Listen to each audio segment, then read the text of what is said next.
And we're live again, even though we were touched by some technical difficulties as usual.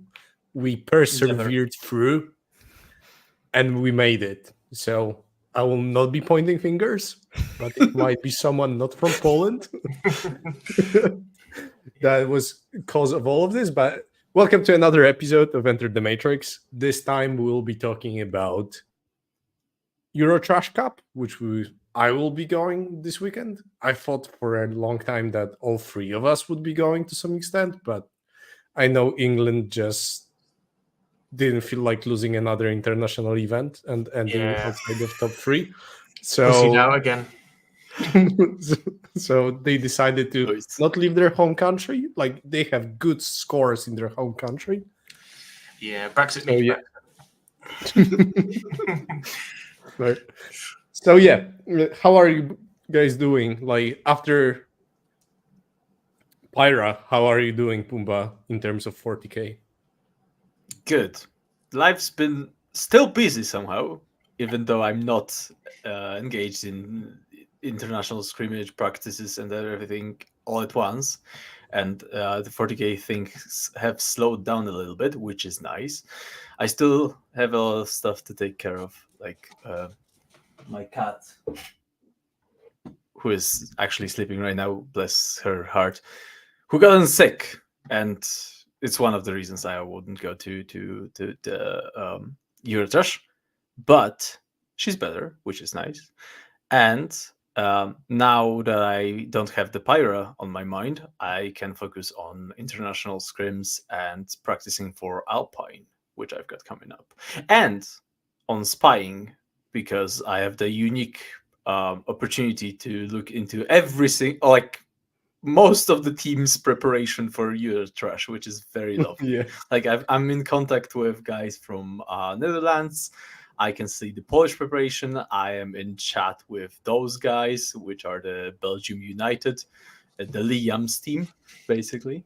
So I got the eyes on every single piece of this puzzle, which is very unique and very interesting. I've spent like half of my work day today looking at different, like comparing tables and matrices of different teams, and like seeing the differences is hilarious, by the way.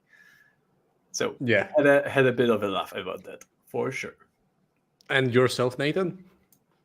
For me personally, I've been trying to get up to date with TTS. I did know how to play it, but I need to do it a lot more. I think I'm currently right now in a scrim with France. England's doing a scrim versus France. I've got my game coming up in the next week or so. What you're playing? I'm using Death Guard and I'm playing against Orks. So, but I'm trying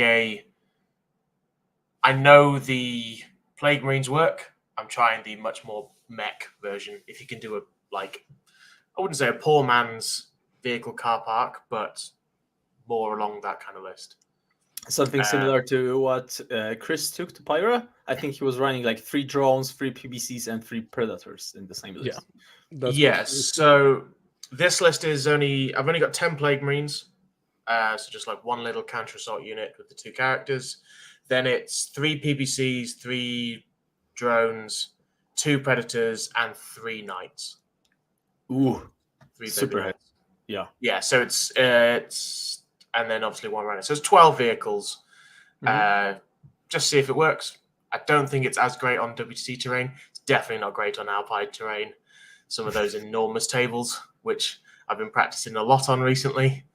Because obviously I've also got Alpine coming up next month. All our flights are booked. All our teams sorted, just sorting the last army choices now. Yeah, Alpine is going to be actually lovely because all of us will be there. And many more people. So are you staying at the student hotel, Nathan? No, we got an Airbnb because for the 5 of us, it was just silly cheap. I think for the 3 or 4 nights, 3 nights we're staying there, it was like £75 each. So it's nothing. Yeah, fair, but it's not as much fun. How are you doing, Typhus? How is your preparation for Eurotrash? So I've been swimming with sharks, so I can say that I have no preparation for this event because it's gonna be a cakewalk. Some kind of parable or an actual that happened. I was actually swimming with sharks. Where By did the you way, do that? terrifying. Sorry, Where did you do that? where in Maldives? Ah, right. Turns out it's quite nice, but also I felt lied to because when we were buying the excursion, they said it will be like small cute sharks, and we saw them feeding like small cute sharks from the pier at our resort. And those were small and cute, like I don't know, length of my half of my arm. Like that's nothing terrifying. And then we get to the fucking ocean. In the middle of the ocean, they throw the bait into the water and they tell us to jump. We're like, cool, sure, let's jump in. And we start swimming. And then it turns out those little fishies weren't fucking little. They were like 3 meters long. And that's how I learned they are this big, because like my first interaction with them was actually I felt something grazing my leg for like 1 or 2 seconds. And then I looked into the water in the fucking glasses and saw a fucking shark like 20 centimeters away from me. And then I decided to continue this whole beautiful endeavor. So yeah, that's been my last week. And well, that's the reason why there was no upload for the last episode. Sorry, Dick. But The one person who will always just always listen be to the like, yeah, Typhus, please, let's get this done. But other than that, for the Eurotrash, I'm taking slightly different sisters list than I've been taking for all the time before.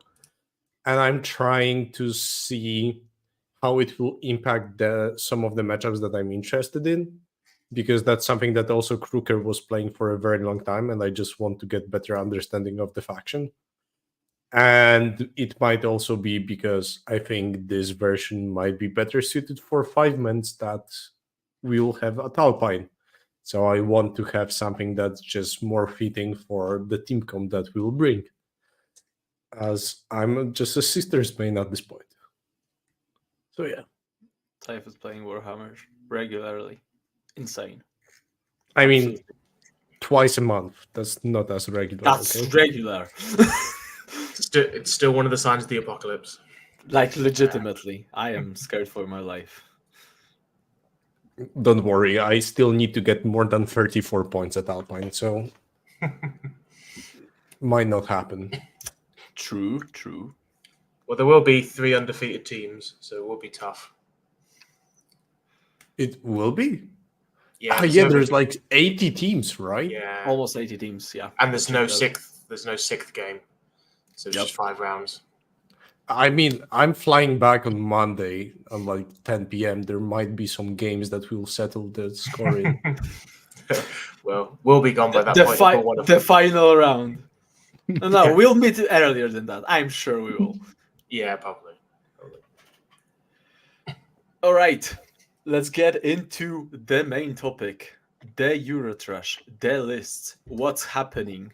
I think the plan for today is to also discuss how the meta has developed. I think we will be seeing some of like my first after looking at the list. My first thought is the meta has kind of settled down, and we are seeing some big trends emerge that seem to be prevalent throughout every single or almost every single country attending, which is interesting, especially compared to Pyra, where the lists were kind of varied. I think we are narrowing down what's good and what's not. So let's actually go through some teams. Typhus, would you like to share the screen or should I do it? I would start by sharing the summary of factions taken. I think that's more interesting. Yep, So absolutely. let me get that one. Time for showing how perfect IT professional I am. Let's go. I will not share audio from that tab. You never fucking know. So tell me if you cannot see anything, then I'll probably still not move anything. So, and fuck that. What you can see here is that every row is a different nation.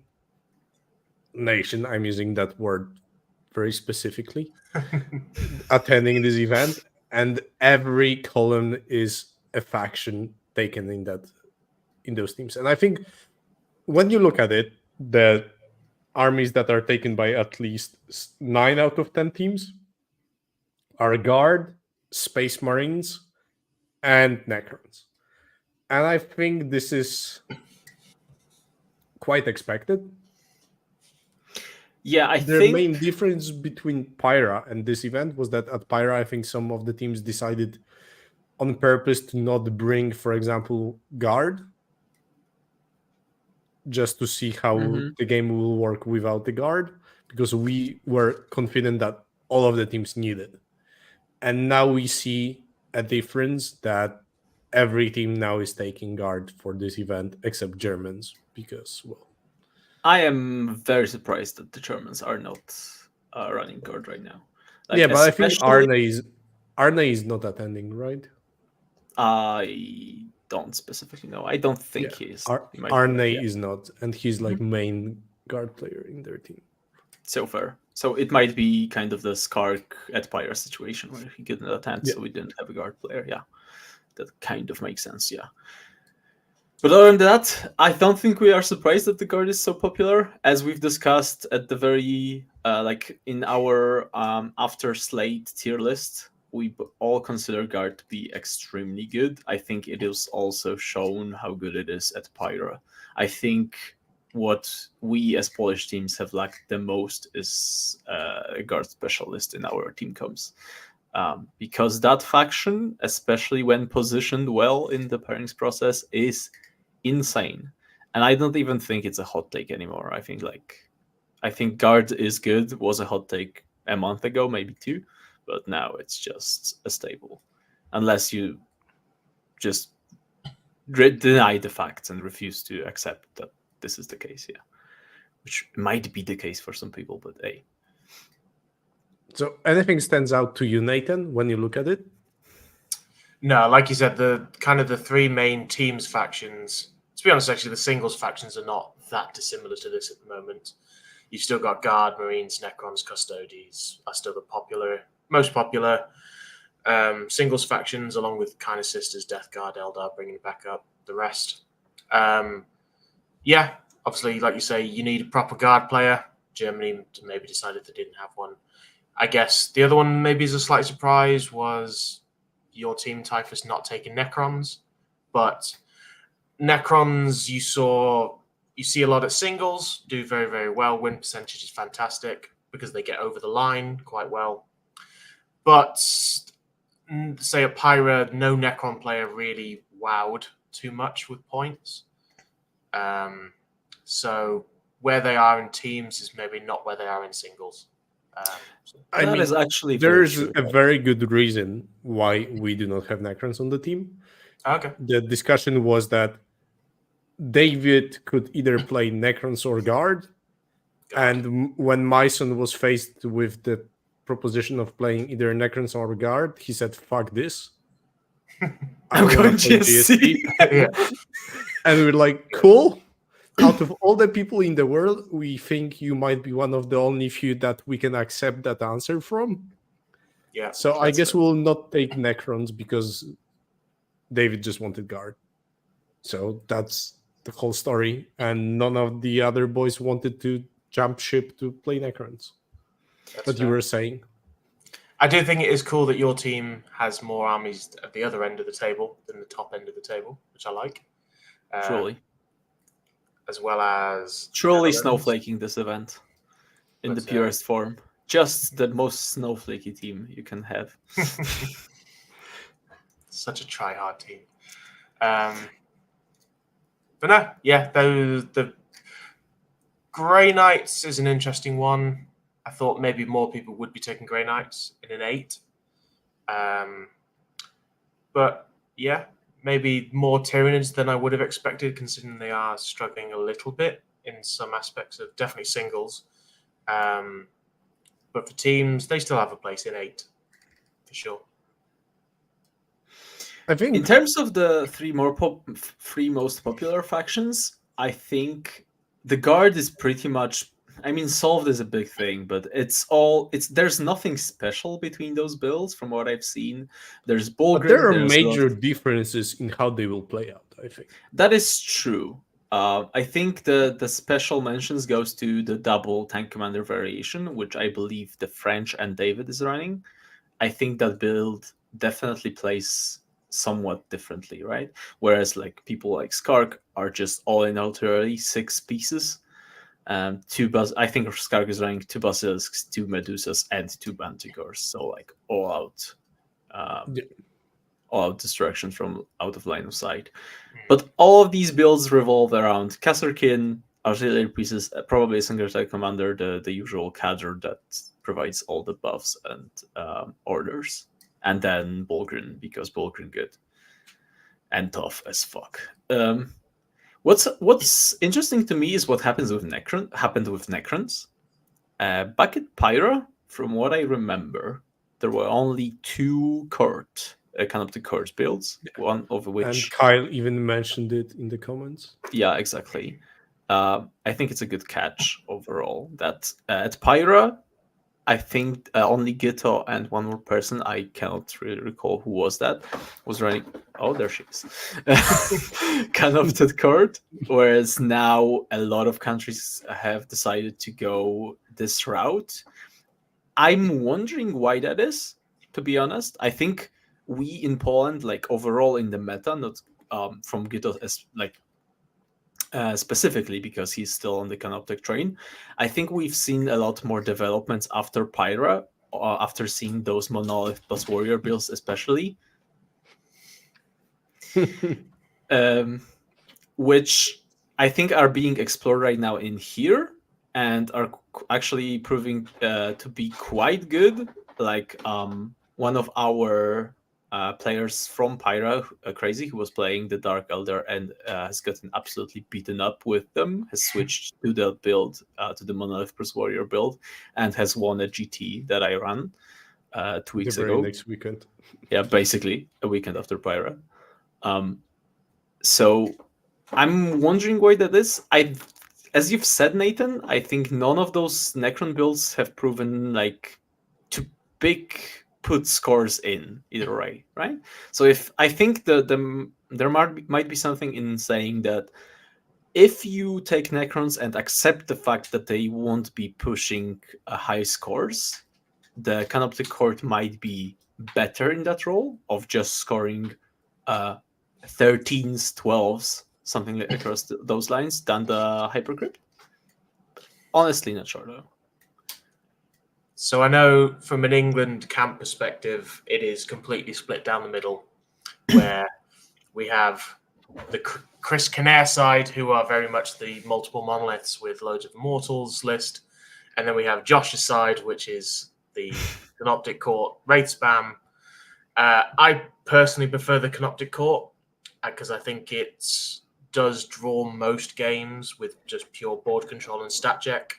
But then it does actually have some 20-0s in its locker, or as in like big scores. But so does the Monolith, has different scores that are also big in its favor, like Eldar, etc. Mm-hmm. And I think Canoptic Court has one very small niche that is very applicable in the pairings. It just school fucks sisters. Yeah. And I believe, I don't think that's a set in stone opinion or like based on purely facts, but I think Canoptic is better against Guard actually, which is a big one. They both kind of smash Guard, in fairness. From what I've seen, especially at Pyra, I think the Hypercrypt can crumble in some places. I think the Canoptic Court has a more stable path to victory there than the Legion does. Yeah, I would agree. Like Josh recently played David Gaylard, Guard. Josh went second and won like 14-6. He also played Naz recently at a Goonhammer event, went second, won like 13-7. So even going second, that list still has too much pressure for the Guard to deal with. That makes perfect sense to me. What I'm also noticing is the with the Space Marine builds is the acceptance. I think we might call it that the Iron Storm is the way to go. It seems to me at least that way, because people. I think the special mentions here goes to Oliver Weiss, the Perka store, who was running Sons of Sanguinius Blood Angels during Pyra, and now he's just strolling with the usual suspects of Ironstorm Black Templars, with all the gladiators. I think he even has the Storm Raven in. So, and also especially interesting to me because he's done pretty well at Pyra. I think his scores were all at least drawish. He smashed some games as well. So I think he generally has proven that the Sons of Sanguinius work very well. I'm wondering if that's just something they want to test, or maybe even though the Blood Angels got the scores in, it wasn't so useful in the pairings process, for example. So I'm very interested to learn why that change occurred. Especially that the Sons of Sanguinius build, I think it's really good. Like Oliver showed us how it's done, kind of. I've seen iterations of that build. I've actually written a couple of lists with some people myself, and all of them have performed pretty good so far from testing. So I'm very surprised that Oliver switched off that build. But yeah, Iron Storm good, which is a kind of a shame. I think this is the boring build of Marines, unfortunately. With such a wide range of things that you can do with Marines right now, I think Iron Storm is kind of this: you put blocks on the table, but you do fucking smash if you like. If you pick a table, that Ironstorm Black Templar list it's very nasty. Like Alex Harrison has done particularly well at Pyro with it. I think this build with table choice is absolutely terrifying to attack anything with. Like there's not many factions that can even score a 10 comfortably into that. Yeah. And good mention goes to the fact that it, I think, smashes both of the Necron variants, which is huge right now. I think it's one of the builds that Necron needs to avoid during the pairings. Yeah. I think this is very reminiscent of 2022 Tau when it came to WTC times. This is an army that you just might not have answers for in the team, and you need to be aware of it and have a plan what to do if it still happens. Mm-hmm. Because you could encounter Tau back then.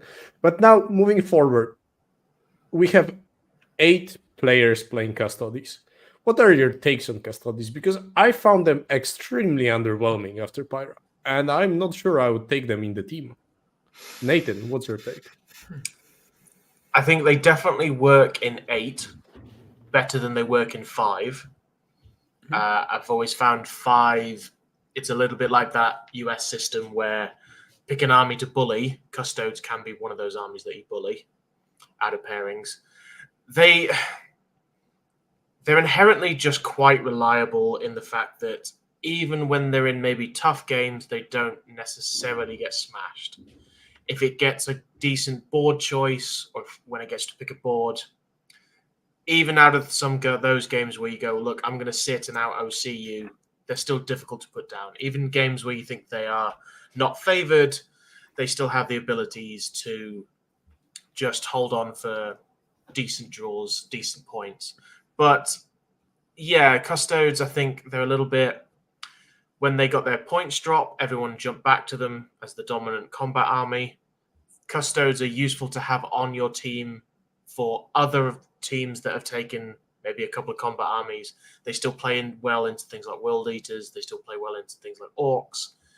But yes, they are a little bit predictable in the way that you can tech your army to beat them. And they do have a couple of bad matchups. Guard usually, presumably, is quite bad. They can't run into the Iron Storm list. Necrons. The Custodes, in fairness, do usually get small wins against Necrons, especially the Wraith version. They hate Thousand Sons. They don't like Thousand Suns now. Death Guard's pretty drawy, depending on the terrain. If the Custodes runs at the Death Guard player, yeah, you pick up the most of their army. But if they don't, then it's like, okay, I have to dig you out. It's not great for Death Guard. Yeah, their matrix is kind of meh, but they are still quite solid in my opinion. Yeah, I agree with Nathan here. I think they are still stable. I think they are underwhelming in a sense. I think we were expecting them to be better. I certainly did. I think I've expected them to perform similarly to what how they did during WTC, where they were extremely hard to attack.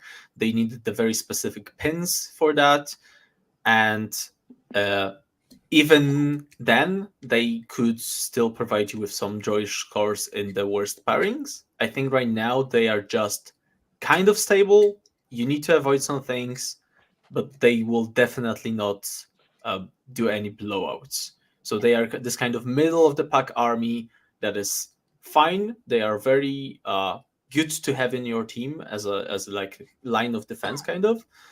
But they probably won't be scoring any super high scores. Yeah, I find that they are competing for a similar slot and role within the team as, say, Death Guard Sisters or Grey Knights do.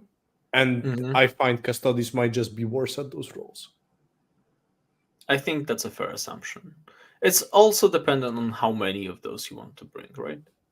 I think they are still they are still definitely viable, but I don't think they are an out to take, as you've said.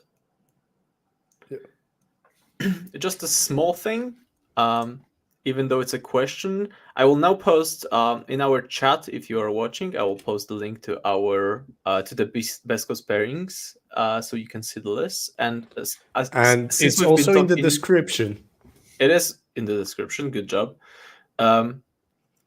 Small question about Iron Storms, since we've been talking about it. Just quickly, the core of the Iron Storm builds, as you can see from the list posted, will be some gladiators, probably an amount of 5 to 6 gladiators, Reapers, and Lancers, some Preds, Rhinos with Crusaders in them because they are absolutely amazing, and the variation comes in the form of taking a Storm Raven or maybe running a Whirlwind. A single off usually. So that's the core of the list, more or less, and like 2 Tech Marines to support that. Death Guard. Death Guard is lovely. I love them. I think the more I play this faction and the more I see those builds, they are kind of coalescing in the same direction. I've seen a lot of the builds that basically you've got the core of 30 Plague Marines with 3 Biologists, Putrefiers, 2 Foul Blight Spawns, maybe a Typhus, but like that's your core. And then you choose between what to add to that list. And you can go either the Knights direction. I think Gigi from Germany has a very interesting list where he has only 20 Plague Marines, but has like 2 PBCs, 2 drones, and 2 Knights. So you either go that Knight direction or you go that PBC direction. Leszek from Team Poland, after talking with me a lot about our lists, he's decided to go like against what I'm doing, and he's taking 3 PBCs instead of the Knight variant. I think all of them are viable, to be honest. I think there isn't a right or wrong situation here, but it does impact pairings a little bit. There are definitely some things that the PBCs are good at and some that aren't. If I had to mention some of the things the PBCs are great at, I think the Custodes matchup gets really good with the PBCs. You have like 2 or 3 drones, 2 or 3 PBCs, all with spitters, and then you have the mortars to possibly force battle shocks on your opponent. If those battle shocks hit on the Custodes unit, they lose pretty much all of their defenses, including the -1 damage. The fight on the first stratagem cannot be used, so that's a huge thing. So that's definitely better into that variant. Whereas I think Knights go into things like Sisters, maybe even Guard. So, but overall, Death Guard extremely solid. You, Typhus, your team is not running any because basically you've all decided to snowflake the fuck out of this. Is there any other reason? We don't have anyone who's actively playing that faction. Yep. So, I think so. I think that's and the I only think reason, we're right? at that stage of team comps that you can afford to not take a faction if you have someone that's very familiar and confident in a faction they are snowflaking on. Yep. So, anything to add about DevGuard, Nathan, as you are also a DevGuard player lately? Yeah, they're one of those factions that they do a job. Their matrix looks relatively stable. It's usually 8 to 12s out of pretty much everything.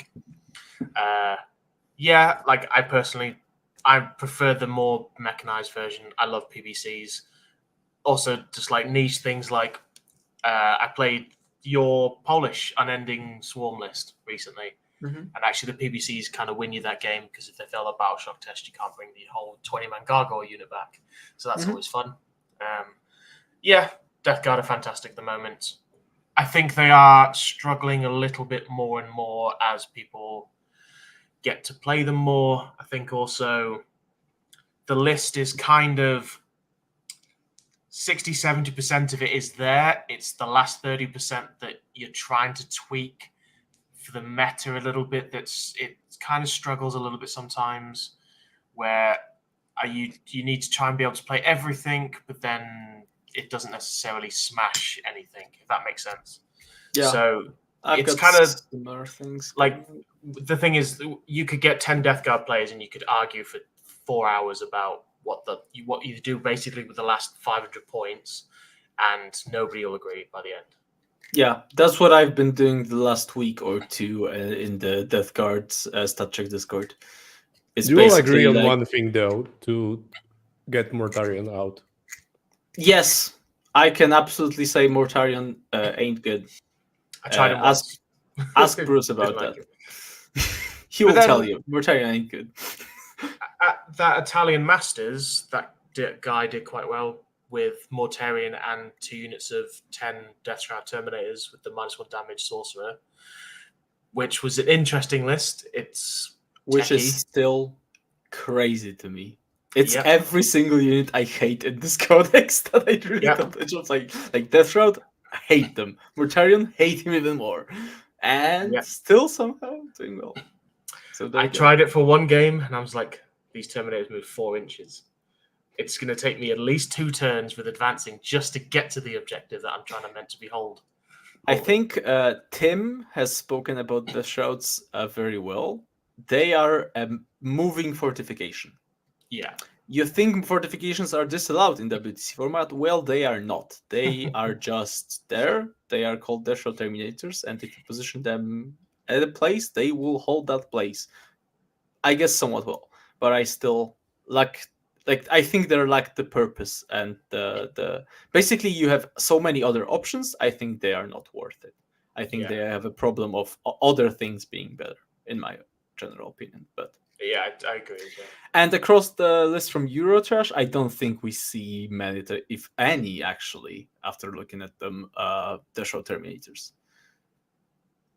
Yeah, like Germany's got 1 unit of. Sorry, that Italian list was the Blight Lord Terminators. Oh my god, what the fuck are you doing? So, Excuse me? Sorry, yeah, he had a Mortarion and 2 units of 10 Blight Lord Terminators with the Terminator and Sorcerers in, and then just scoring around it. Dear God, I am so offended right now. He did quite well. Did quite well at the Italian Masters. Let's go.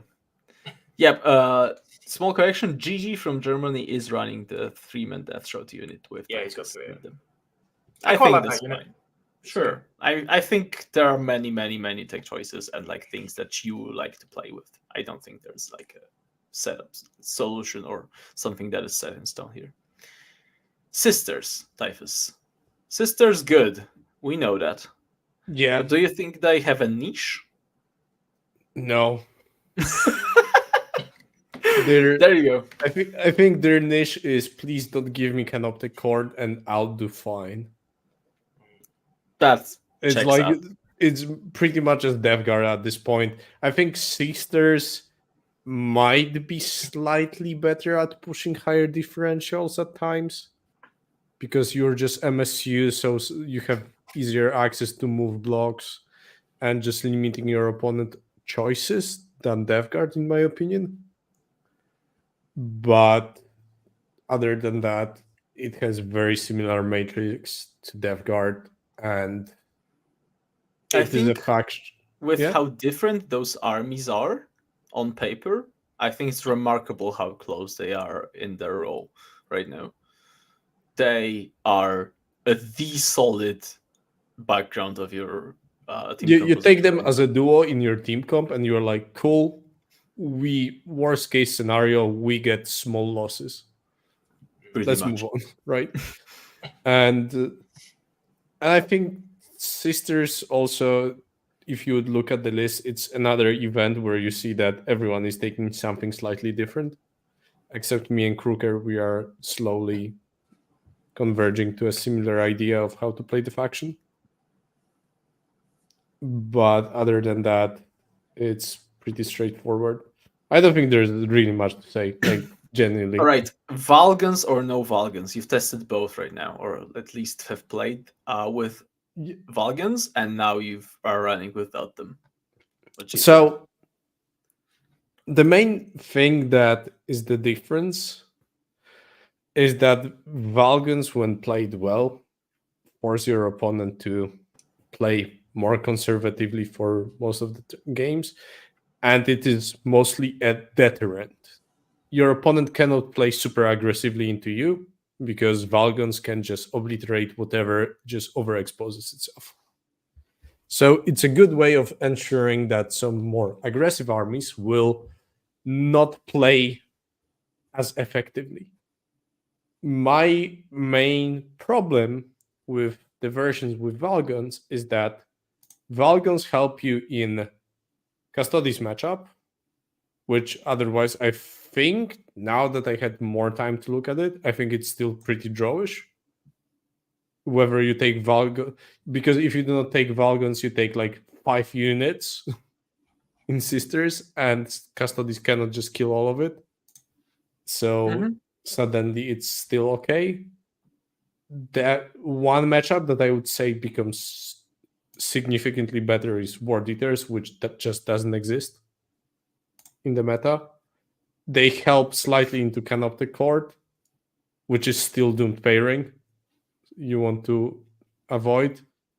So when you would look at it, like the only matchups that are taken at this event, I would be happy to have Valgans into Chaos Knights, Ward Eaters, Grey Knights, and that's kind of it. And they make, I would say, the guard matchup significantly worse. So you are trading being better into a faction that you expect everyone in the game to at the event to play, and make some of your matchups that you had maybe, like Grey Knights becomes more drawish. Chaos Knights, you were winning, now you would be winning more. Ward Eaters, you were drawing, now you would be winning. But it's not a massive difference, but you are plugging a big issue in your team comp if you are not bringing Valgans. That's my take. Yep, makes perfect sense. And that's all. And I also find that against Iron Storm, you might just not have a spot to use them effectively. Because you will come out, hopefully kill that one gladiator, because otherwise, if you leave him on 2 wounds, he'll fucking obliterate you in retaliation. And I had that happen. Like, that unit is swingy as fuck. And then they die from one Mercy's weakness something. And you're like, cool, that was a great conversation. Now, Eldar. Nathan, what's your take on Eldar? They are quite popular still. So Manny took them to an event recently, and I've been playing a couple of games against Eldar recently, and I still really like Eldar. I think they, in the right hands, in the right pilot, they are very, very good. The MSU Canalist is doing quite well here. There's a couple of people who've been doing well, even with the Wraith Guard, so the Wraith Blade brick. But I still think Eldar have quite a strong matrix. They just maybe aren't able to push differential too high because they inherently have the issue of they will score 40 points on cards, but they will probably lose by 10 to 15 on primary, if not worse, against some of the other matches. Then they also the MSU have build cannot hold primary at all. not particularly well. It sometimes is against certain armies quite good at snatching primary. Yeah. So you can throw out quite a lot of very Warp fast Spiders 5 moving 36 is quite decent. Yeah, if people, you have to respect the objectives enough to put a reasonable amount on there, which then means you do lose quite a lot of stuff because they can interact it. When you take things like 3D cannons, 3 Scourge units, Warp Spiders, 3 Fire Dragon units, which just trade so well in the meta right now. It's one of the armies that I do actually think on certain terrain does beat that Black Templars list. Like we saw at ITT, Innis lost to Liam. I know Liam's list was not quite that kind of list, but Eldar can actually beat that Black Templar list. It's quite good into things like Custodes, if you don't have to dig them out. It's good into things like Grey Knights, potentially, or vice versa. That matchup seems to just go one way or the other. I think Eldar are in a very good place right now. They just struggle a little bit with primary. True. I'm wondering if because Duda is still like going I think there are 2 ways right now, the main ways, I guess, because there are a lot of variations. But some of the biggest differentials I've seen is either taking the avatar or not, and then if you are going the D-cannons route. I am very curious what's your opinion about the D-cannon build, because that's, I think, the huge, like the we've seen things like the Quinton's list from Pyra, where he was like excluding the fucking Wraith Knight, the jumpy Wraith Knight at that, and then 3 times the cannons. I think that was the biggest difference between all of those lists, because all of them are running some kind of MSU spider stuff, the way leapers and such, but the 3D cannons is a big investment, to be honest, right? They are. However, I've played against 3D cannons quite a lot recently, and I still find them good, because the only real indirect that you play, heavy indirect, is going to be guard. So fine, the guard matchup. But actually, I've seen some Eldar armies, when they go first against guard, actually can put guard under a lot of pressure. Not saying they smash them, but they can actually 10, 11, 9, that kind of list. The D-cannons in quite a lot of the maps that we use do put you in a place where your home objective, your far left, and your middle objective are covered by 3D cannons. So in the maybe more mech-heavy version or monster-heavy version of the method that we have right now, they give you the idea of these are 3 objectives can be mine, which is quite an important thing for like an MSU Eldar army who are normally struggling with primary. If you just let everybody just sit on any objective they want, you're probably definitely going to lose. So I personally really like the D cannons. When you play something like Death Guard, who actually have a little bit of indirect that can kill them, you just reserve them. When you play indirect, you reserve your 3D cannons, you reserve your 3 things. They get to shoot first. If they shoot the targets that kill them, then the D cannons are happy. They're having a field day again. And they're not a crazy investment at 360 or 375. That makes sense. Yeah, I can see that. I'm always curious if that investment is worth it and how it actually impacts. I think it impacts the matrix the most out of all of your choices. I would be very curious to see how it goes, and like which types of Eldar go into which pairings, depending on if they have the tech or not. That would be very curious to see after the tournament. What about the Grey Knights? I think the Grey Knights are one of the most unsolved factions right now. I think the general consensus is they are good, but specifics of what do you actually put in the list vary the most out of every single faction I've seen. I think they are the least converged from all of them. Like, we've I think we will be talking about a couple of specific lists at the end, just to mention some. But like, just right now, mentioning Floyo's list is crazy. Have you seen that shit? It's 3 Grand Nemesis Dread Knights, 3 Dread Knights, Canis Rex, and 3 Librarians, and that's the fucking list. And like 1 Tech Marine. And period. Dot. Not a single fucking infantry model besides 4 characters. I love it. Like, what? Excuse me? And we've seen people doing like the Terminator bricks. We've seen people doing full MSU. We've seen them try out the Nemesis Drain Knights. I am wondering how much that impacts anything, or if it's just preference. Because we've seen in Poland, especially, a lot of variation of Grey Knights played, and all of them kind of are pulling similar results. Mostly going around the 10.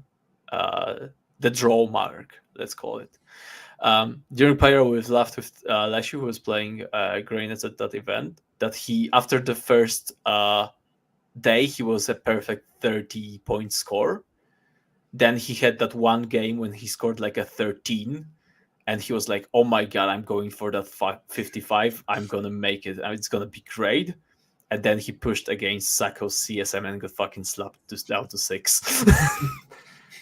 I think that list and general that faction is extremely hard if you want to push any score in the differential system. I think it just doesn't have the damage. Like, legitimately, it just really doesn't. Even If compared to things you like want Sisters to and push Guard. differential, you need to either kill your opponent quick. Oh my god, especially now. Leave him in his deployment zone for a long time. True. That's kind of the only ways to push differential nowadays, I would say. And I think Grey Knights are good in neither, but they are very good at not losing. Which makes sense. What about Thousand Suns? Because holy fuck. Yeah, I'm interested in your take, Nathan, specifically, because at Pyra, they didn't bring that good scores, and now we see Liam VSL playing them. And also, this is a faction that I find that it has like 7 units on the board. As soon as you lose one, suddenly your whole game plan crumbles, right? And it feels very, very high skill cap. Like, so what's your take on it, Nathan? Yeah, so Thousand Suns is a weird one, because every time I've played them, I've always looked at them and gone, I can't quite understand why they are. So, like, Pumba, when we were doing the tier list for for armies in Teams Meta, we had Brian on, and Brian being one of the better players in the world right now, I would say he was singing the praises of Thousand Suns being quite good into the meta right now. And while I do agree with him, I never quite see it in the army list, because it is effectively quite a few 5-man Marine squads with characters and Magnus, and that's kind of it. But again, it feels like it's a little bit in that Sisters, Death Guard, Custodes group, where it has a couple of good matchups and it can play into the meta, and then it doesn't necessarily get beat too badly. But I think that is going to be purely done to player skill. That's very interesting, because I have the very opposite opinion. I think they might smash some matchups, but they can also just get blown out. I think there are 2 groups of people. And I'm in the group. Let's talk about them. There are people who have played against Liam's Thousand Suns, or have seen it, and there are people who have not. I am in the latter group, and still seeing every single time I see a Thousand Suns list, I cannot comprehend why it's good. As a like, I understand how the army works. I know the rules very fucking well, and besides some specific matchups where I can see that the list can punish with all of its damage focused around like one flank or something like that, and doesn't get punched back immediately after. It's very hard for me to imagine how this army works on the table still. And people like Brian, people like Sacco, for example, who is on Thousand Suns from what I know right now, that have seen Liam play this army, apparently are saying that it does infinite damage.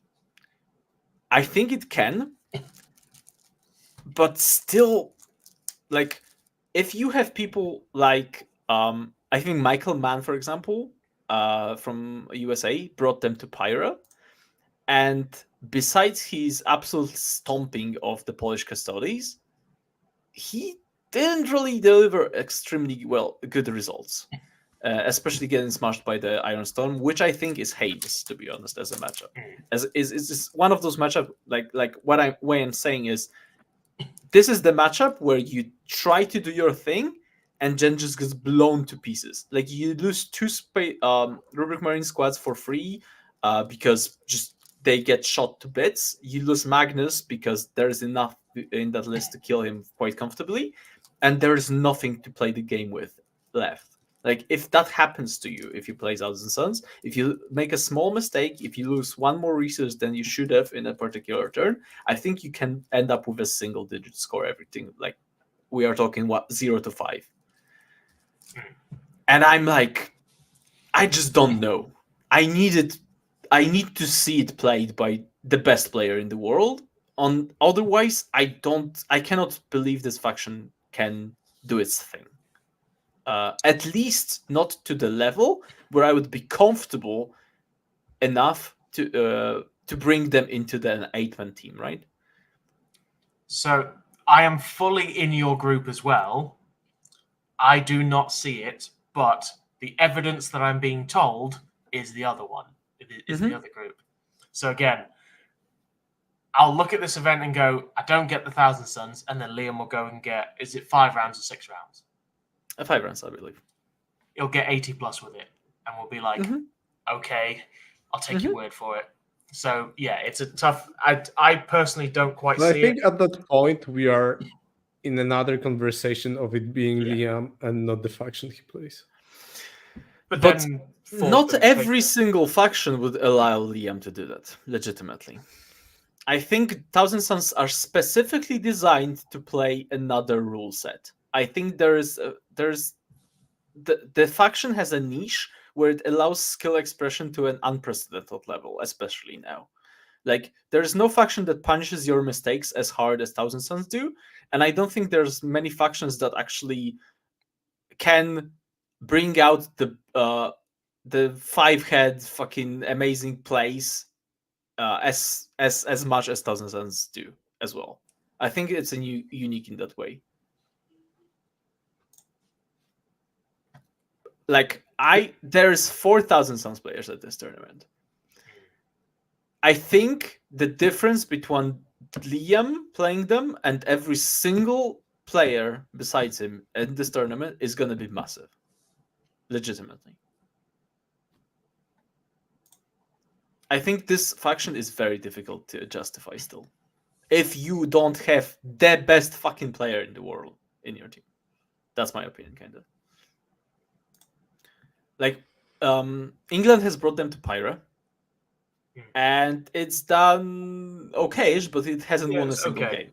Yeah, it's okay, but hasn't won a single game is also, like, is this optimal? Couldn't we swap this for something else is the question, right?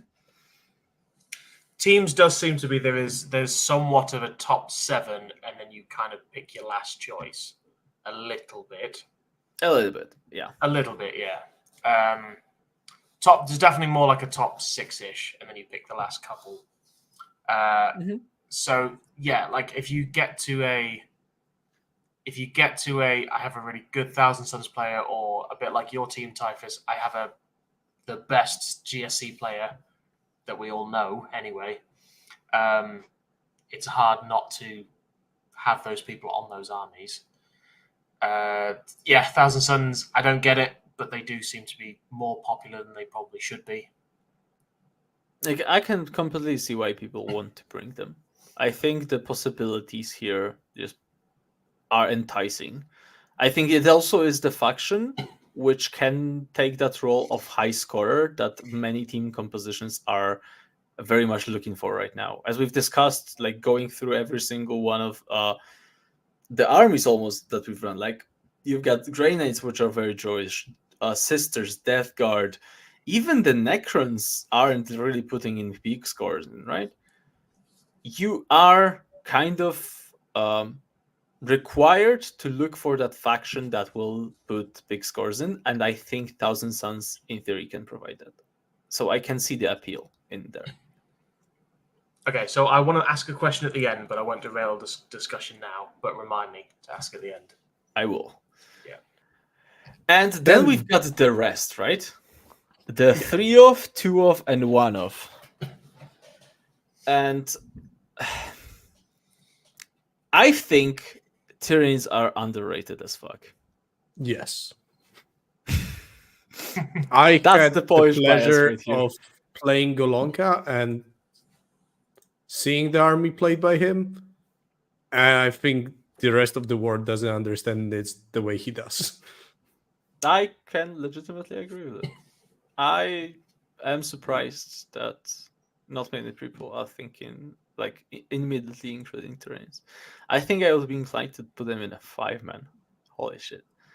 Yeah. Because, like, I think this is just the bias that we have the player who can pull the results in. I think it might be it. Yeah. Because I think it's legitimately- 100% the bias because it's not backed by anything else than our experience with the faction. True. Absolutely true.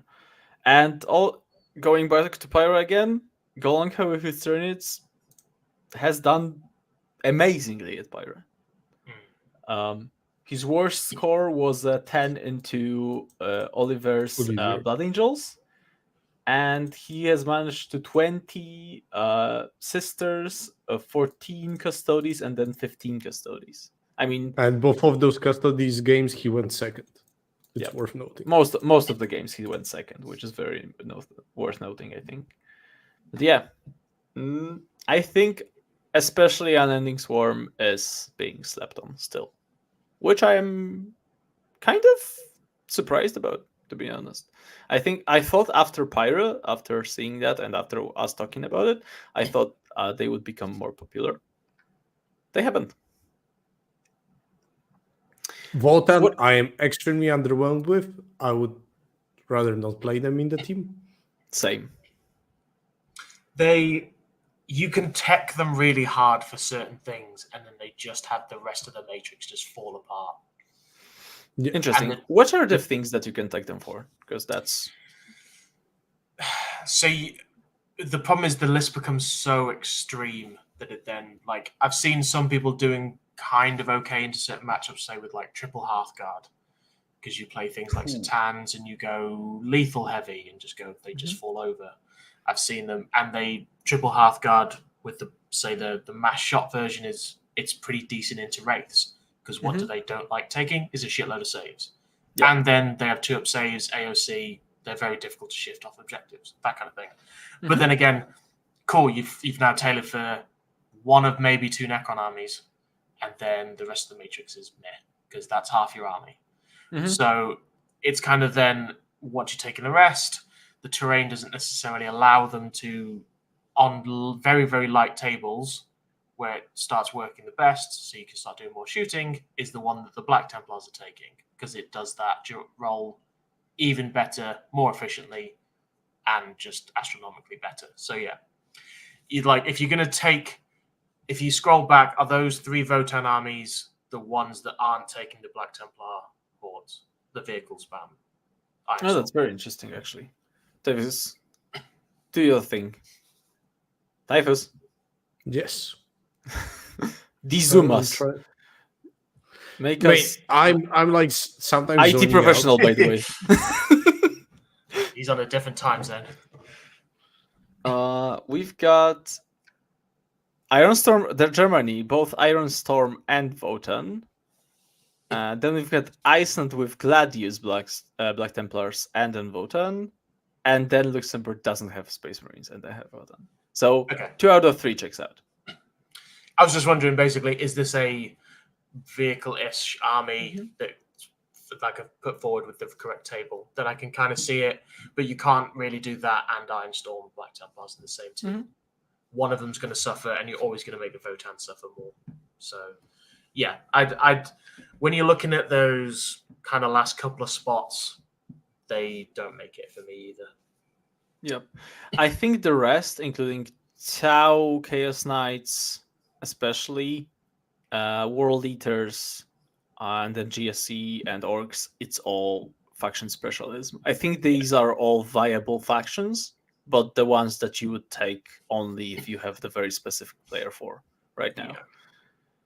Which is like Dick on Chaos Knights, we've got Anthony and Dino on the World Eaters, we've got Myson, and unfortunately, I don't know the person who's playing GSC for Netherlands. And then we've got Brian on Orks, which is like the only one of actually. Yep. So that's the meta right now. As we've seen, especially I think compared to what a similar thing that Ines, by the way, thank you for doing the graphic for us, so we don't have to do any work because Ines is the best. I think compared to the last one, this one, as we've discussed, seems more coalesced. It seems that it is narrowing down to having some flex spots and then like 5-6 sets. Factions, which we are always taking. I like Poland being like going from at Pyra, we were testing things like fucking GSC, and then we've had Dark Eldar and shit. Now we are just the most fucking all right, boys. Let's go meta. Exactly. The meta is in. We fucked it around enough. I think it's us and then the Icelanders who are just in on the picking the 7 most popular factions and then one of. Quite insane. But I don't think it's wrong to not play something else than those top factions. And I think, especially if we will see more and more teams going this way of choosing the cookie cutter choices, I think having those off-meta choices will be better and better. And I think in the upcoming months, coming to WTC for like next 3-4 months, if people just keep practicing the top meta builds, we might end up with another year of some completely off-meta factions, bringing extremely high scores because people are just not practiced enough into them. Mm-hmm. So I think this kind of grouping and like focus on very few factions can definitely lead to possibility of people being unprepared for something off. You can easily miss weird. something. Exactly. Like, I think I can. Do you have Almec specialists in your country? Anyone?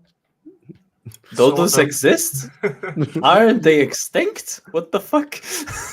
I wasn't aware. We have one guy playing them. Does that count? Well, we technically do as well, and maybe a few of them, but yeah. So that's the there's problem. the problem, and suddenly they will get slight buff in the next slate, and we have no one to test it out with, and that's just the reality that most of the teams will face, and that's just it. We are like, at this point, I think me and Pumba are like every other day having a conversation about team comps and how hard it might be to deal with player preferences and creating the perfect team comp. So, yep, that's what I've been doing for since Pyra, is just fucking going in and still trying to figure out what's the optimal way to do things. But Pumba, it's getting difficult. What's up? You wanted to highlight some lists. Yes. Is that correct? Yes, please. I have gone through them all, or most of them, because there's many. So let's start us off with some of the highlights. I will give me just a quick second because I am, of course, not prepared to do any of this. That would be too much to ask of me. Where's Team Germany? Where's the beautiful man himself? I can share all of it. I can do that. I'm fine. I can do stuff. I will.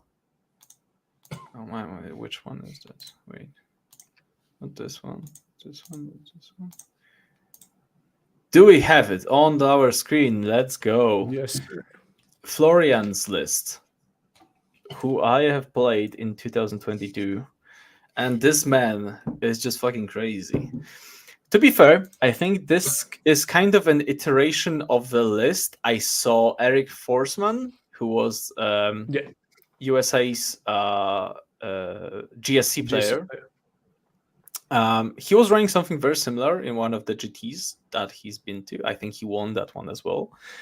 And that list is just kind of insane in the sense that you've got, as we've discussed previously, we've got Honest, 3 Librarians, 8 Tech Marine, 3 Grandmasters in Nemesis Dread Knights, 3 Nemesis Dread Knights, and a fucking Canis Rex.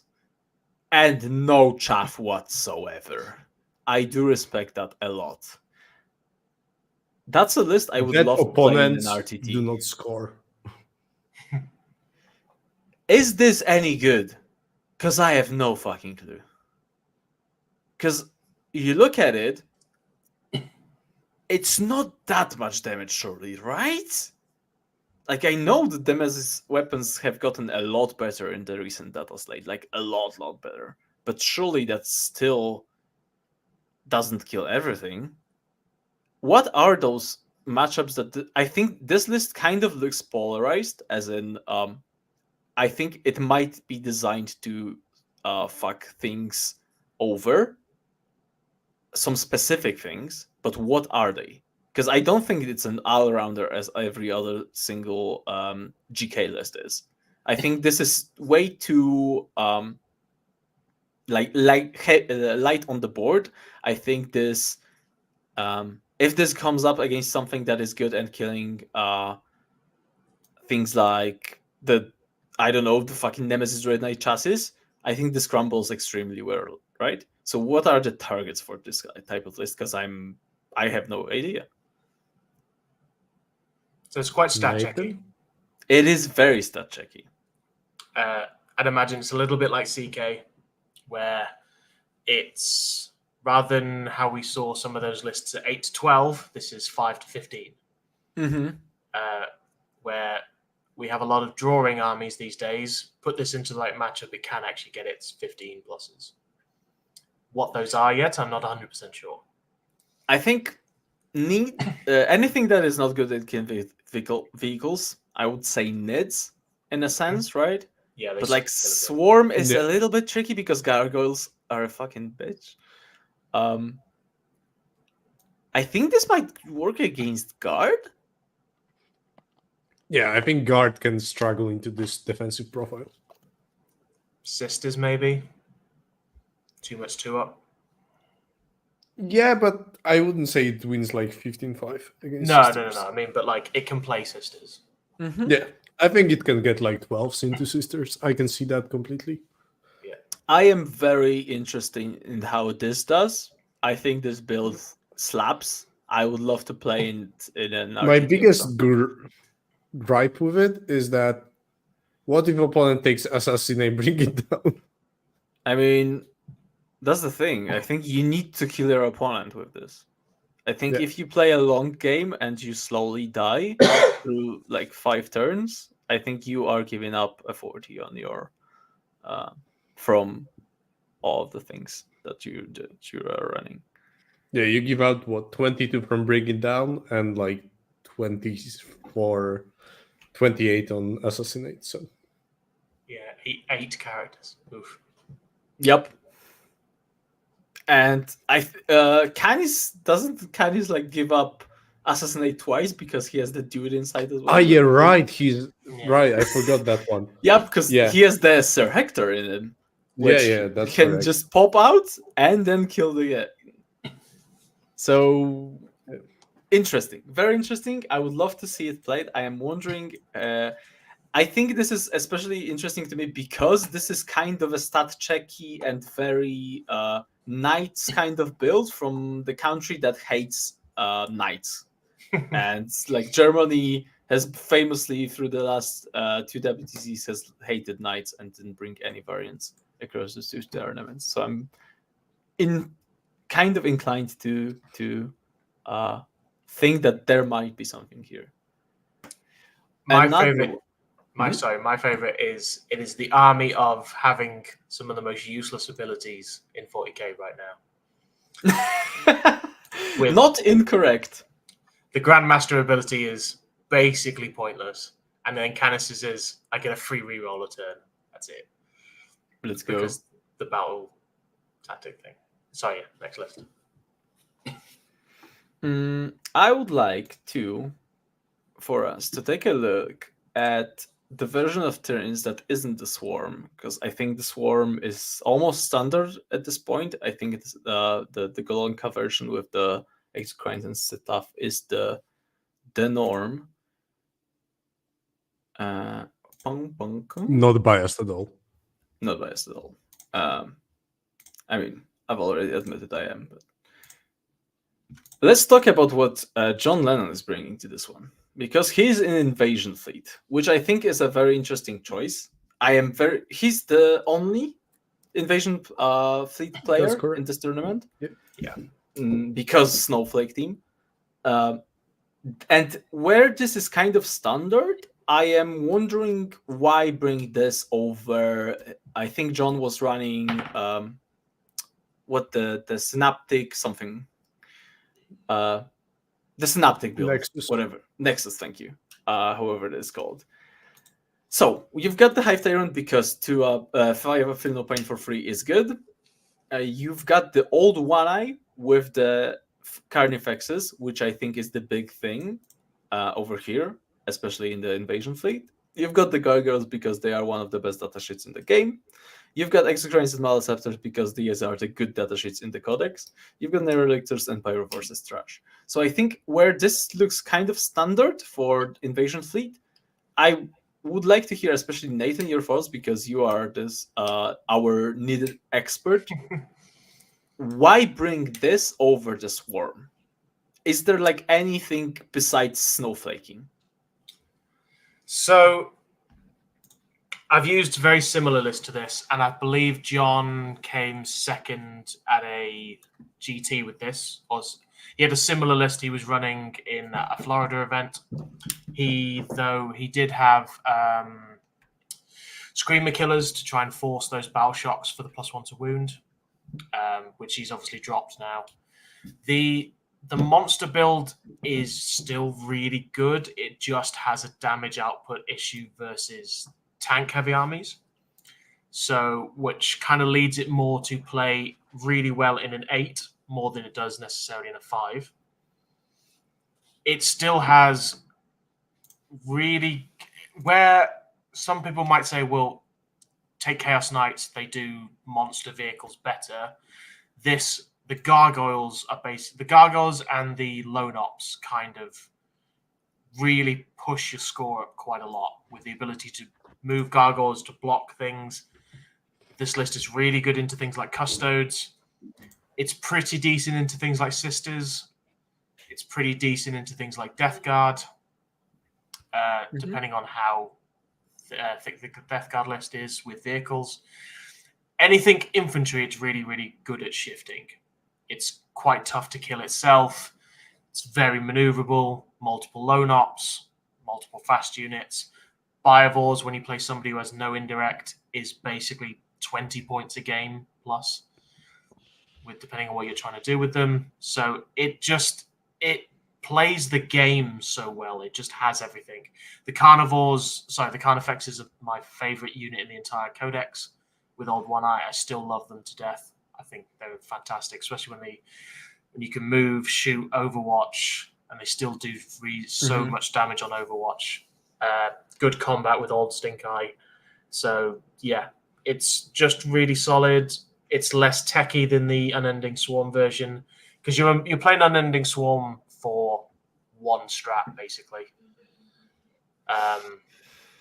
But it's a pretty good one, though. Oh, it's a fantastic strat, but you look at the damage output of, say, the monsters over that version of this version, having lethals or sustained, having the Invasion Fleet strats when you can put Philopanes on the big monsters, Philopanes on the Carnifex unit, just really, really solid.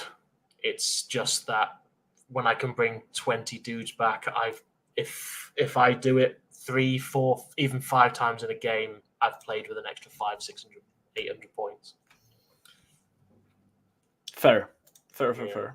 I am extremely excited to see this version and how John performs versus Golonka. I think these are very good players. Both of them I know are very competent players. I am wondering how these two are going to perform in this tournament. Next up, I would like us to look at some spicy tech from the Irish with this beauty here. By the way, can we appreciate? I don't know if that's actually true, but there's like 3 pairs of brothers in the Irish team.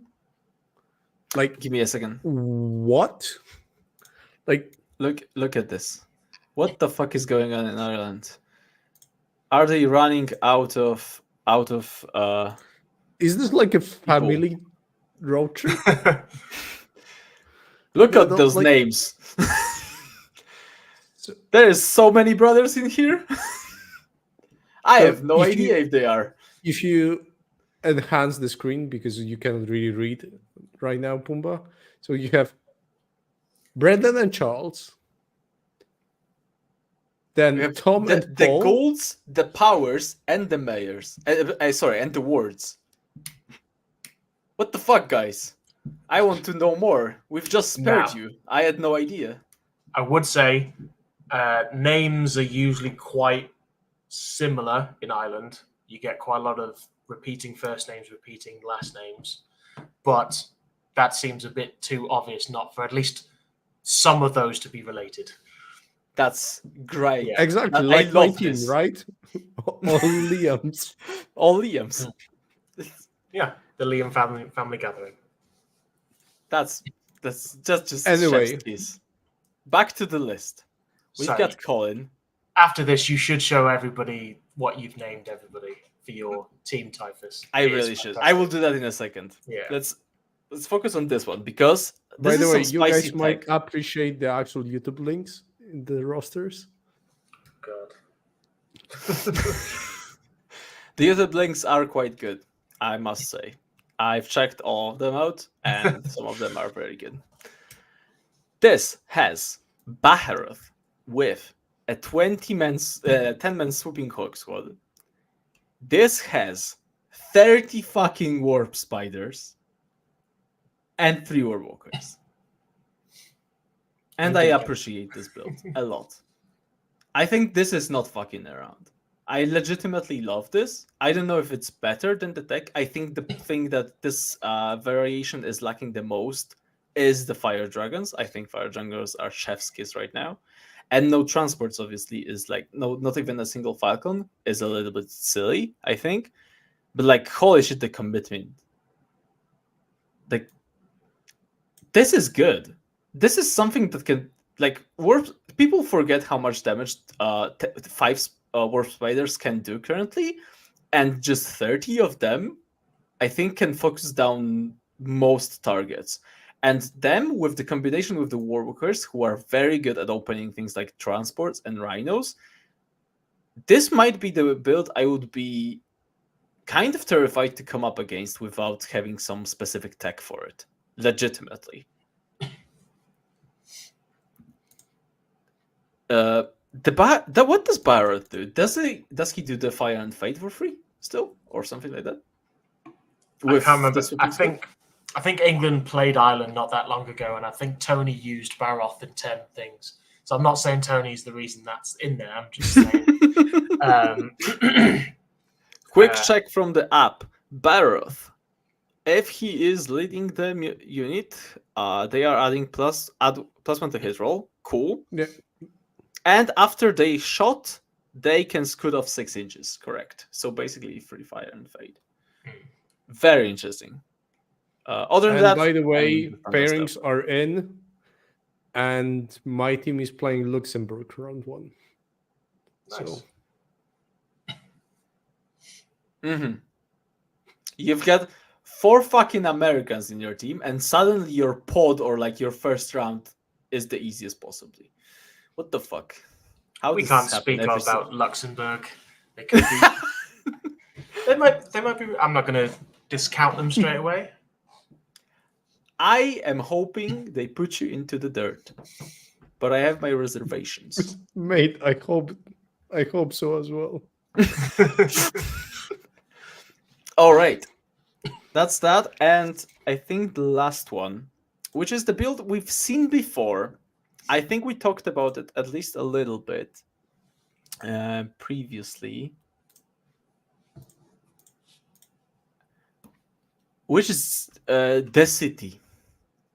The variation of a build that Liam Hacken was playing down under, and Florian has adapted and has brought them to Pyra as well. This is the triple monolith and Silent King with a lot of immortals and then some chaff added after that. I am very surprised to see Florian sticking to it after the Pyra, because like I will just take a quick brief look at how he's done, but I'm very surprised that this even works. I am surprised that he's put in it to its kind of second run now, because my god, this seems very swingy still, and this seems like it wants to take the table from armies that might need it more, which is, I think, the biggest problem here. Especially when you've got in the Netherlands team, you've got Space Marines. I think they are running Blood Angels Gladius, so not Iron Storm. They've got the Knights, they've got the World Eaters, they've got Custodes, of course. So there's a lot of armies that would like to have a table choice, and putting this in seems like controversial, I think, is what I'm saying. What do you guys think? Is this worth it to put into your team right now? I don't like it a lot. I don't like Silent King at all. Silent King has a problem, and the problem is Fixed. It gives up 40 from secondaries by himself if you play well, which is a big fucking problem to have on a single model. Yeah, the Silent King I don't get. Monoliths, fully get. I played against a couple of double monolith lists recently, and yeah, I get them. Monoliths are really good, but yeah, not the then 3 of them. Holy, that's so much. Three is an interesting one. 2, I felt Can we moved around the just table fine. Take a step back and appreciate the sentence. Monoliths are really good. Yeah, They are. we are living in that world. That is true. It's kind of amazing. Last to be time honest. I saw 3 monoliths on the board was 4th edition. Oh, don't remind me of that edition. Old Hammer talking. Let's go. Dude, the amount of people again. the amount of people I played it, they're like the main tournament, Throne of Skulls, where it was 3 monoliths and 30 warriors with a lord, and that was the entire army. It was just you couldn't do anything. 3 monoliths and the Lord. Just this Lord is bigger. It's the same list. It's back. It's back from the dead. I am waiting for the Anthony versus Florian rematch from Pyra, because this has played against the World Eaters. I don't think it went so well. I think they've finished in like 30 minutes. You might guess how it went for the triple monolith against the World Eaters. So, especially after that thing, I am very curious to see how it goes. Because I would have thought this is this kind of list that you test once and you practice it, then you test it in a tournament, and then you're like, yeah, I think this isn't it, but I mean, Florian is fucking sticking to it, and he's a great player, so shout out. And that's basically it from the list I would like to show you, the ones that I found. You guys got anything, or are we pretty much done? I will show you the infamous team. You can see the problem in the names of some teams, because there are apparently 2 Belgiums. My map only has 1, and also like the second one has a theme, you might say. Also, I love just the fucking team names after all the VMs. It's just so good. Let's like 2 Art of War members, fucking stat check, ignites all the way. Holy. And then you've got Anthony with nothing. But to be honest, I do appreciate it. I think it's pretty funny. I love Liam GSC. The MGCs, especially. Like this. DTF is the funniest for me. I don't know. Down to fuck is the best. Glorious. Yeah. Actually, about this one, there was a moment that the Polish team was filling their estimations, and they actually mixed up the 2 teams. Oh yeah, that did happen. I needed to correct it actually, because that wasn't even estimations. I think that was list checking. Yes, correct. Yep. Cool. Shall we go into show questions? Let's go. Okay, the very first question. So that GSC list, faction expert doing faction expert things, or is there some tech matrix decisions in the list? And the main reason we have that is just Myson felt like he doesn't have time to rep anything else. He felt maybe only like playing sisters, and then he decided that he will not touch Necrons with his 5-foot pole. So he's playing GSC. Are you implying Myson has a 5-foot pole? I mean, Zozo Allegedly. sometimes run around him. Allegedly.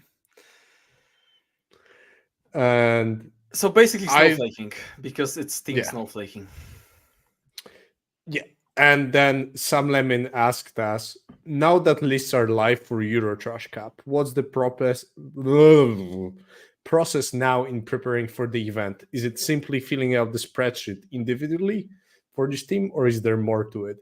I think that the fact that lists were live on Monday night, midnight, and most of the teams flying there on Thursday, at least for my team, or Monday or like Friday morning, there's not much you can do except filling in the estimations.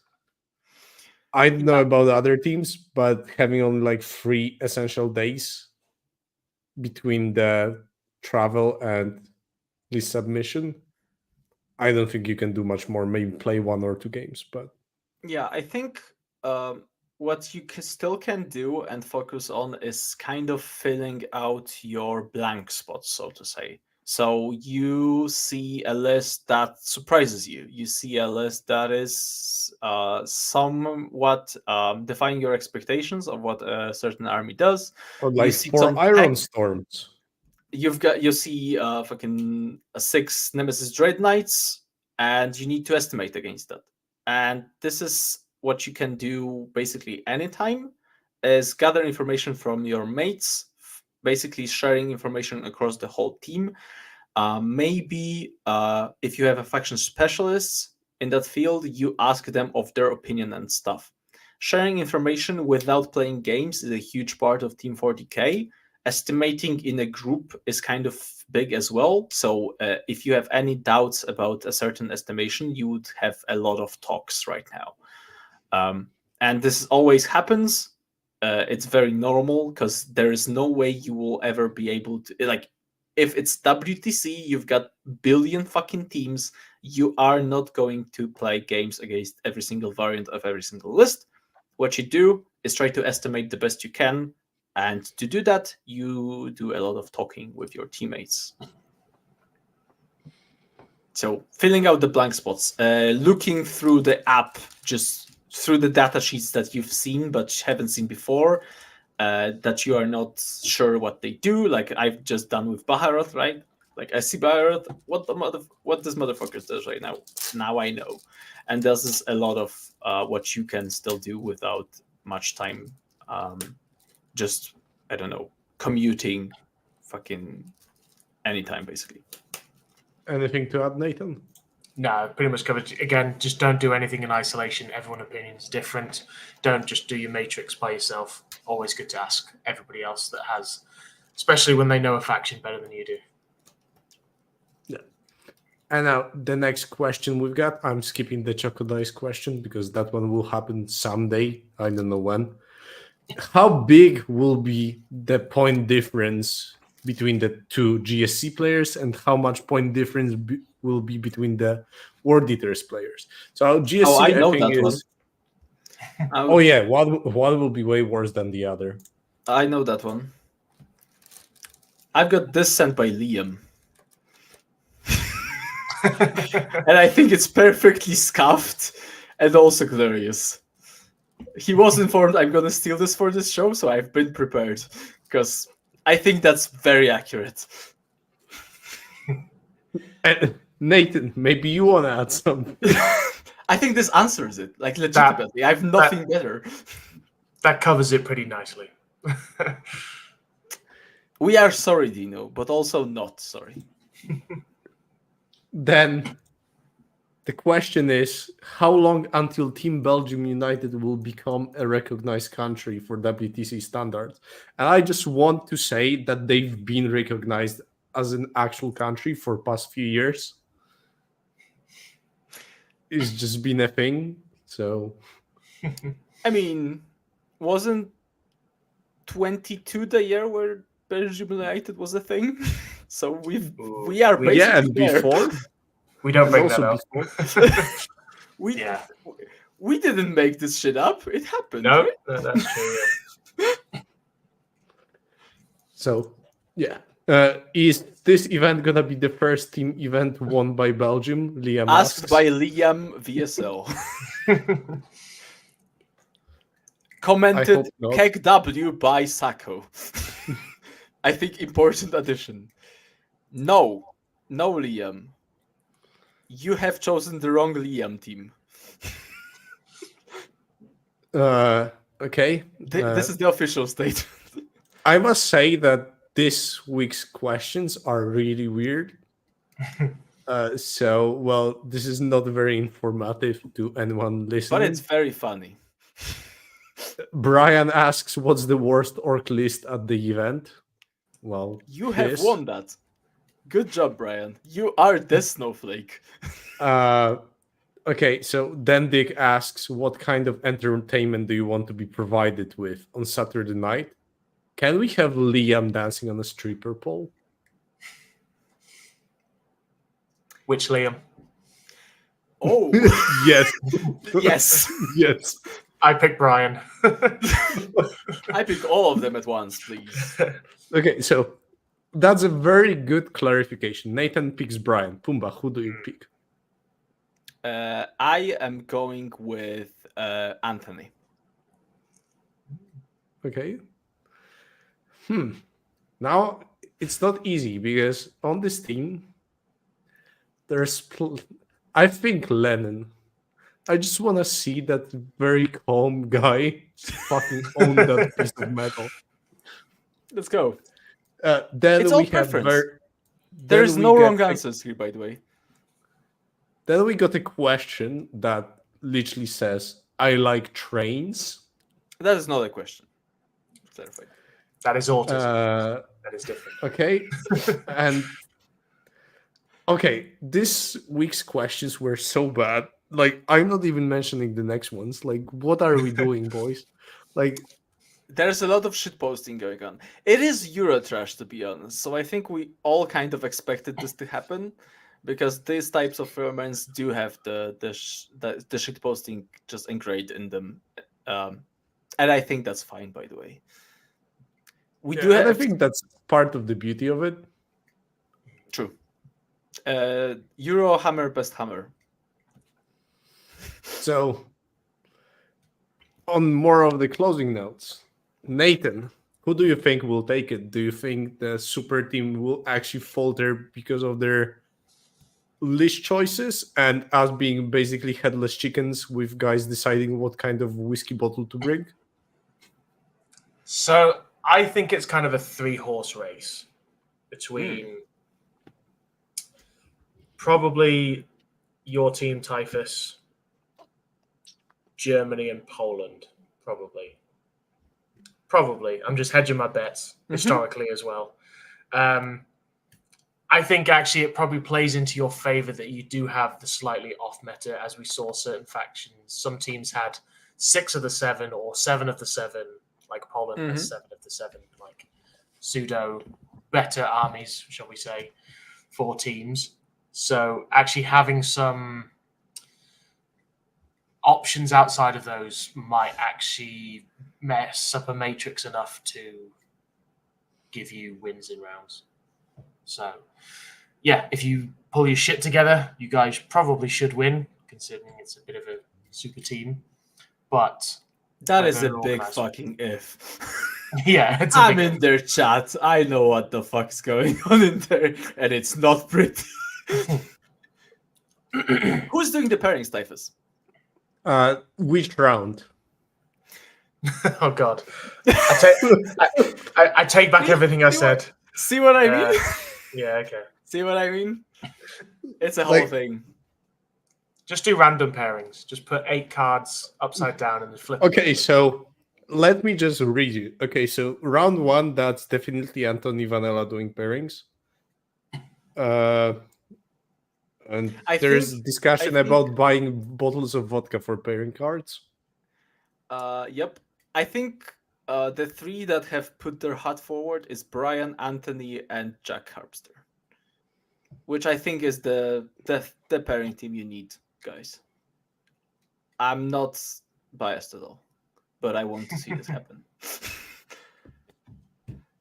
Yeah, I genuinely want us to be beaten by one of the national teams, in all fairness. Because I think it would be fun for the super team to fumble and Yes. die horribly in a fire. I think because you are the clear favorites, or at least favorites enough, I think it would be very funny. Yeah. Exactly. I think it will be very funny for you to just fuck up and die. Yeah, exactly. I will happily watch us crumble with a big smile on my face. So, can't wait for that one to happen. All right. Yeah. Are we done? I think we are. So, thank you for listening. I'm not doing any plugs.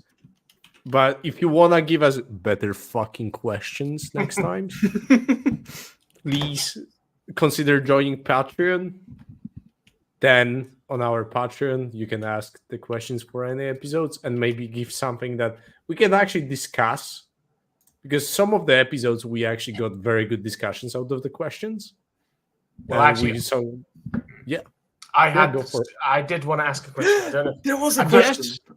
I didn't know if you wanted to make a conversation topic maybe for another episode or whatever. But considering when we were talking earlier about you had a couple of armies that do score quite well, and then you had those kind of like 3, 4, 5 armies that are in that 8 to 12 point barrier quite a lot.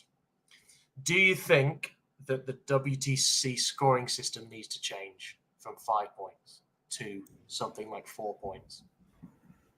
Do you think the game is too drawy? You saw at Pyra, the team that won had 3 wins, 2 draws.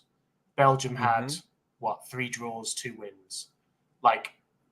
And then we saw at the WTC last time, even though that was kind of the first time with this kind of scoring, it was still so many teams drew. Or there's a bit of a American mentality where drawing is not necessarily what is ideal. In Europe, we're a little bit more draws are fine, draws are cool. So it's a little bit.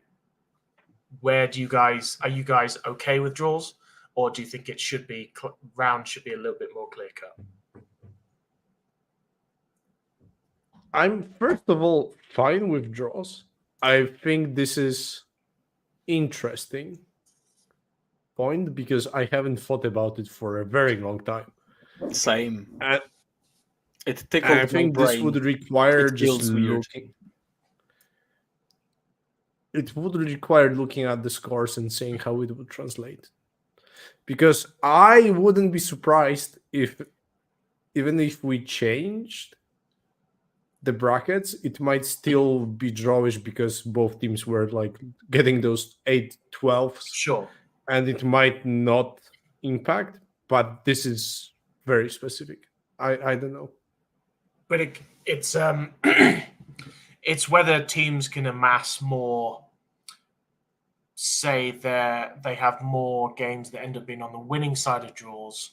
You get a team will go, rather than say before we were getting say 10, 10, 10, 11, whatever. It now becomes like it's 11s, 11s, 11s, 12s, 13s, that kind of thing. Where it's actually that is the 5 points that you now needed to get into the win column. Yeah. That is very interesting. I legitimately don't know. I think this is the first time that I would say it's even considerable for a very long time. Because the system used to suck. Where say when England won it in 2019, we legitimately had a round where we got 6 20s and got 20 twice because you needed. I think you needed 20 points differential to get to 20-0 effectively. Every bracket was 1 to 2 points. Whereas now every bracket is 5 points. You get certain armies who go, I'll get 40 in primary, I'll do cleanse deploy for 35, and I might get a thing. So I'm getting 85 to, if say I get 85, even if you get 100, it's 12-8. 12-8. Yeah. I think it's a very interesting proposition. The problem with such change, the biggest one, is because it is only considerable now with the meta that is, to be honest, one of the best, if not the best, we've seen in a very, very, very long time. Yeah. Doing such a change can result, like, if you do such a change, it risks things getting out of hand very quickly with a couple of armies that again fall out of this balance. So say Custodes and Tau swarm the meta again and basically do the same thing that they did back in 2 years ago, basically. Yeah, roughly. And suddenly that's impossible. Scoring a draw against them becomes almost impossible. And they are getting very high scores in very easily. And then it all hinges on those two armies completely demolishing their opponents. And there's not much you can do about it. So I'm very scared of that situation happening.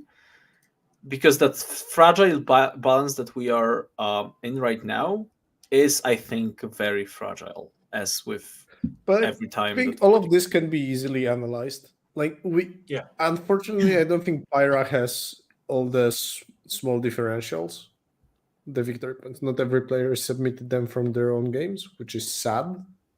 Because if we had that and we had Netherlands, I mean the Eurotrash event, we could literally look at it and see how it would impact every game. And it will not even be that much of a time spent on it because you can automate it.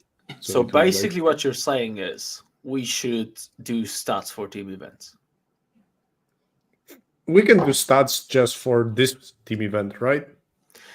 I mean, we've for got Eurotrash. For see. Eurotrash, Pyra, and especially Alpine coming up which will be using the same system. I think that's a pretty reasonable amount of games to be actually looking at. I would be very interested to see how. Question is whether everyone will submit their VPs. True. Difficult. Yeah, that's very true. That tickled my brain a lot because I haven't thought that this is even an option, because we've been doing the system of 5. Yeah, last time we had this tournaments. conversation was in 21. Yeah. When Pre-9th, right? COVID, basically. Yeah. 9th edition. 9th edition, when we were for a very short month playing 4-point differentials, because that was ruled by WTC, and then we played that one gigantic TTS event that everyone hated, and we realized from the data that we should be playing 5-point differentials. That's basically what happened back there, right? Mm. That is very interesting, and I don't think we have a solution, but I think it's worth looking at. All right. And we just might have data for it.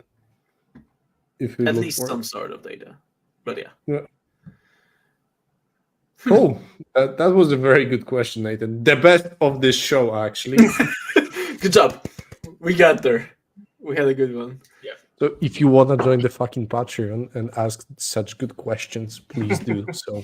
Please. I will do the plugs. I can do some plugs. I know stuff. Okay, well. I can be in this time. Please check out our sponsors, Saltire Games, Red Dragon. Do watch another shows on this network, Take All Commerce, with the beautiful guys from Pacific Northwest. See, I know this stuff because I listen to it at work all the time. We have the main show that happened yesterday. We have X1, which is on hiatus, but they are still great people. We have the Vibe Check League coming up right now. So if you want to join the league, join our Patreon because it's great. I've run out. I think that was still pretty good for the first time. I will maybe I will be Ines. Maybe I can become Ines for us. I would also love Nathan saying all of that with zero emotions in his voice. Absolutely robotic. I have to channel my inner Polish and get my Polish face on. No chance. Beautiful. Polish smile. And on that As note, for the next episode, I don't think we'll have a topic in 2 weeks. I think we will be talking Alpine in a month after it happens. But if you actually have some team events going on in your country, if you would like us to look into some team stuff, or have a specific topic in mind, shoot us, message us, tag us on the Discord. Maybe we will tackle it in the next episode in 2 weeks. Or otherwise, we'll have to do some stats. Anyway, we'll figure it out. We'll be fine. If you're interested about the Eurotrash, there will be a channel also on our Discord. So if you want to follow what's happening and what absolutely obnoxious emotes probably will be created by me doing dumb shit, you might learn all of that there. So on that positive note, see you in the next one. Bye-bye.